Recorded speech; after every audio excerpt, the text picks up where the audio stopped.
Bonjour à toutes, bonjour à tous, bienvenue dans les érudits de l'IT, le podcast qui décortique les technologies en entreprise, en Suisse romande et ailleurs.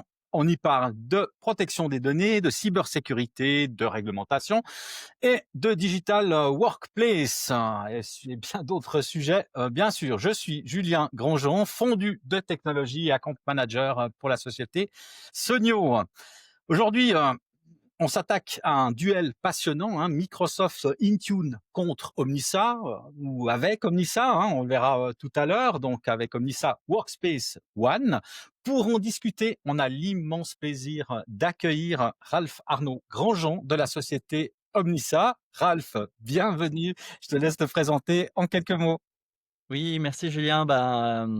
Merci pour cette opportunité déjà de participer à ce podcast. Merci aussi à Sonio. Juste pour nos auditeurs, nous n'avons pas de lien de parenté. Et puis également, vous pouvez juste m'appeler Ralph Grandjean. Ça va aussi. Ouais. À ce sujet-là, me concernant, j'ai rejoint Omnissa il y a environ une année en tant que Strategic Account Executive. Je m'occupe d'accompagner nos clients stratégiques en Suisse romande. Et rapidement, par le passé, j'ai travaillé auprès d'un autre éditeur, également chez un partenaire informatique. Et puis avant ça, j'avais des rôles plutôt de fonction IT au sein d'une banque privée à Genève. Voilà.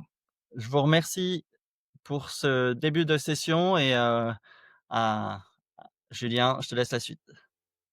Ça marche. Donc comme d'habitude, hein, on va écouter nos experts IA, hein, Iris et Alfred, hein, qui sont bien, comme vous le savez, maintenant on commence à avoir l'habitude, ils viennent de Notebook LM, l'application de Google. Donc je vous propose d'écouter ce qu'ils ont à dire. Ils ont analysé en fait Intune et Omnissa, et voilà le résultat. On se retrouve tout de suite après.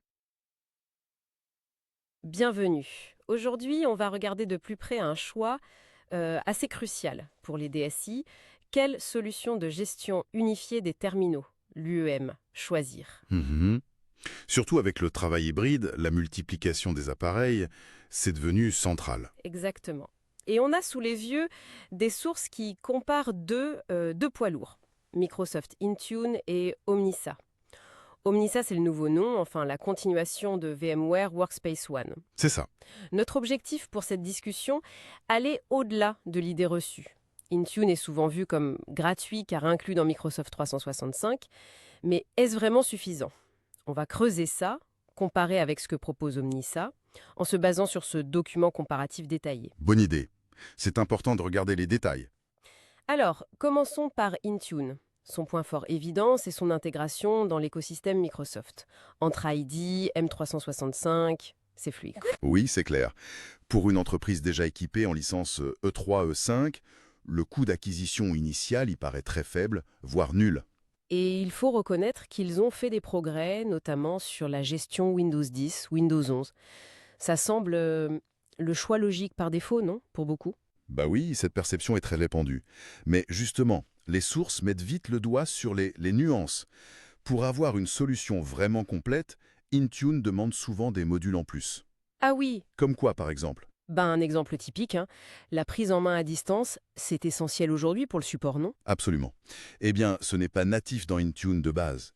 Il faut soit la donne Remote Help, qui est payant dans la suite Intune, D'accord, soit utiliser un outil tiers, TeamViewer par exemple. Mais là, il faut une autre licence, bien sûr. je vois. Et c'est pareil pour d'autres fonctions avancées. Oui, la gestion des privilèges sur les postes, par exemple, c'est aussi un module payant de la suite Intune. Donc, l'idée du coût initial 0 peut être trompeuse. Ça peut vite s'additionner, quoi. Hmm, intéressant. Donc, cette image d'une solution M365 qui couvrerait tout, ça ne tient pas complètement la route pour la gestion avancée des terminaux si on lit ces documents. C'est un peu ça, oui. Et puis, il y a la question de l'hétérogénéité des parcs. Les sources sont assez claires. Intune, c'est très solide sur Windows, mais moins mature sur macOS. D'accord? Pour Linux, le support est décrit comme assez limité, et Chrome OS, ce n'est pas géré nativement. Et l'expérience pour l'employé, via le fameux portail d'entreprise. Les sources la décrivent comme plutôt basique. Et surtout, il n'y a pas de mesure intégrée du ressenti de la satisfaction subjective de l'utilisateur. D'accord. Alors, face à ces limites, comment les sources positionnent Omnissa? C'est juste un concurrent direct ou c'est autre chose? Alors là, c'est intéressant. Omnissa est présenté moins comme une simple alternative que comme une plateforme avec une approche plus large. Le terme utilisé, c'est Digital Work Platform. Une plateforme de travail numérique, ok. L'idée, c'est d'unifier l'UEM, bien sûr, mais aussi l'expérience employée, la fameuse DEX, la virtualisation, la sécurité. C'est plus englobant. Et concrètement, quels sont les atouts mis en avant? D'abord, une couverture multiplateforme native très large. Windows, macOS, iOS, Android, ça c'est la base, mais aussi Chrome OS, les appareils durcis type Rugged et même certains wearables. Ah oui, c'est plus étendu. Et surtout, beaucoup de fonctionnalités avancées sont intégrées nativement. Les sources citent Workspace ONE Assist pour le support à distance, donc pas besoin d'add-on ou de tiers. Mhm.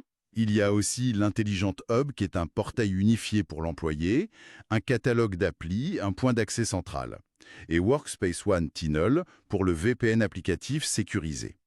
L'objectif affiché, c'est de réduire la multiplication des outils et de simplifier pour l'IT. Et cette fameuse expérience numérique employée, la DEX dont tout le monde parle, comment Omnissa l'intègre d'après les sources? C'est vraiment un axe fort chez eux. Le module Workspace ONE Experience Management est décrit comme mesurant deux choses. La performance technique objective de l'appareil, les ralentissements, les crashs, etc. D'accord. Mais aussi, et c'est là la différence, le ressenti subjectif de l'utilisateur, via des microsondages, du feedback direct. Ah, c'est intéressant ça, hein, pour être plus proactif. Exactement. L'idée, c'est de passer d'un support IT qui réagit aux problèmes à une gestion qui anticipe, qui améliore l'environnement de travail avant même que l'utilisateur ne se plaigne. Il s'appuie aussi sur l'IA pour ça, avec Omnissa Intelligence et Freestyle Orchestrator. Pour l'analyse prédictive et l'automatisation, il parle même de workflow d'auto-réparation. Ça nous amène logiquement à la question du coût, le fameux TCO, coût total de possession. D'un côté, Intune, licence de base peu chère voire nulle, mais potentiel coût caché. De l'autre, Omnissa, coût de licence directe. Qu'en disent les sources?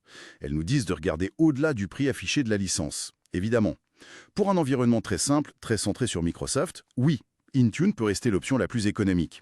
Mais pour des parcs plus variés, ou si on a des exigences élevées en termes de fonctionnalité, de DEX, d'automatisation, alors là, les sources suggèrent que l'investissement d'Omnissa pourrait être plus rentable au final. Comment ça? Par quel biais?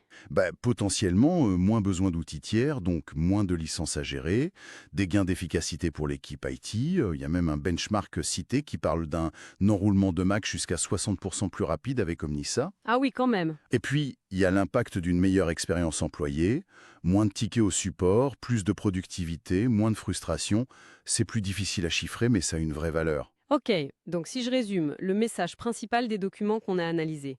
Intune, c'est une base solide, surtout dans le monde Microsoft. Mais il faut souvent prévoir des compléments pour une couverture totale et hétérogène. C'est ça. Et Omnissa se positionne comme une plateforme plus intégrée dès le départ, très orientée multiplateforme, expérience employée proactive et automatisation. Voilà, merci Iris, merci Alfred. Donc ils sont assez forts pour décortiquer les sujets. Donc c'est très intéressant. On va te poser quelques questions, Ralph. Quels sont par exemple les points forts et limites d'Intune aujourd'hui et comment Omnissa se différencie dans la gestion des terminaux? C'est la première question. Oui, déjà effectivement, Iris et Alfred, ont déjà bien résumé donc peut-être certains éléments que je vais reformuler à ma manière. Mais effectivement, peut-être enfin pas peut-être, mais ce qui nous différencie d'Intune, mais pas seulement en fait, également face à Jam, Soti, Ivanti et d'autres produits de ce type-là, c'est vraiment notre approche holistique.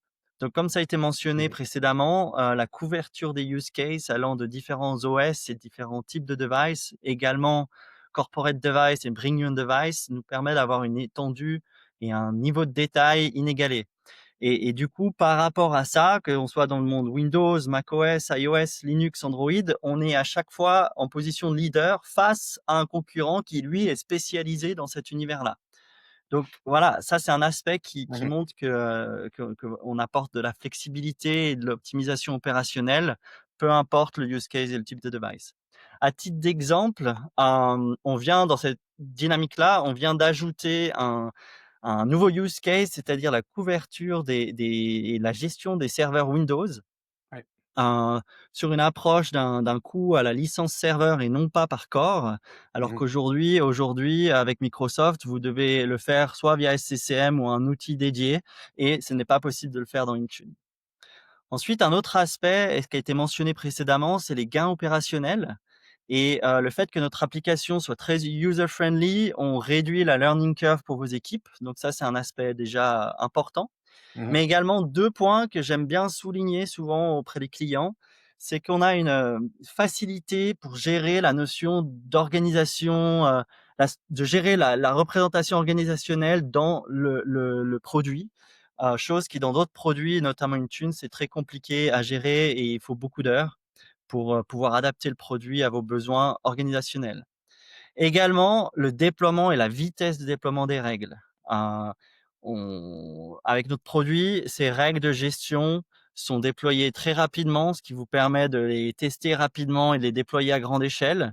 Mmh. Alors que, notamment avec Intune, vous avez, pas forcément une instantanéité, de la solution qui fait que dans certains cas et notamment dans la nécessité de corriger une faille 0 day, vous devrez attendre un certain laps de temps avant de pouvoir confirmer à votre management que ça a été déployé.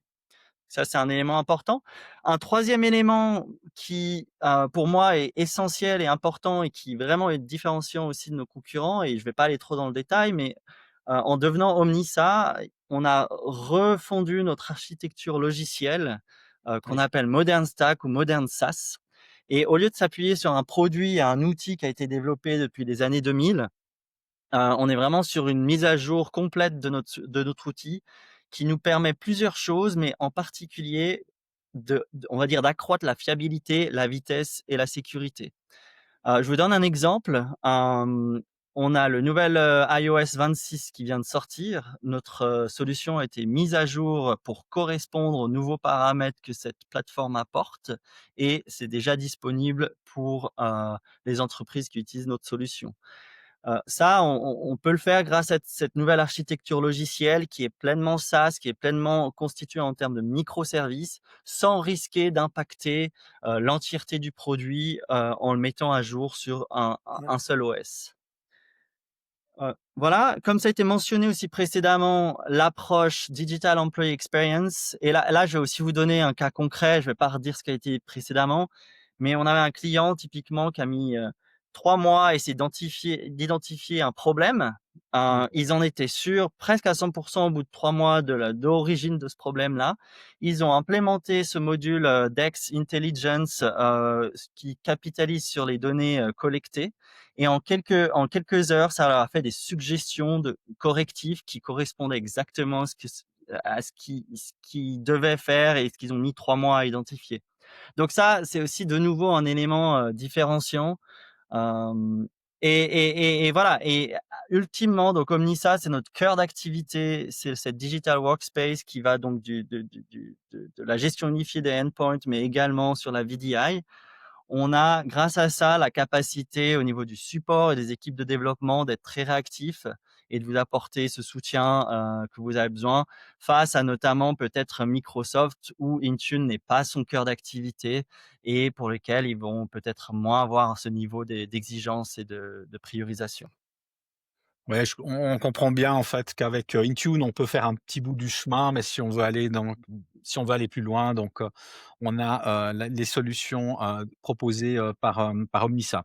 Alors ce qu'on a fait aussi, on sait qu'Omnissa, ils vont très loin dans l'automatisation, donc on a juste, préparé un petit cas concret. Un exemple d'une société, hein, qui gère, 9 000 laptops, par exemple, hein, donc à peu près 9 000 users, on va dire et puis qui déploie annuellement, 3 000 laptops ça veut dire que tous les 3 ans, ils font un recycling, complet de leur parc et si, par exemple, avec Intune, on peut pas aller jusqu'au bout, en fait, de l'automatisation, on a calculé, par exemple, un déploiement de 2 heures avec Intune et avec Omnissa, vu qu'on a un orchestrateur qui permet d'aller très, très loin, on s'est dit, on a pris l'exemple de 45 minutes, à la place de 2 heures pour une installation complète, pour un utilisateur. Donc avec ça, hein, on a quand même 18 000 heures, passées à 100 francs de l'heure, hein, donc c'est un métrique, hein, qu'on a pris, sur 3 ans, 18 000 heures, hein, donc 3 000, Donc, les chiffres sont là, puisque 3000 fois 2 fois 3. 1 800 000, hein, ça c'est les coûts qui sont donnés, hein, les coûts horaires pour déployer tous ces postes de travail.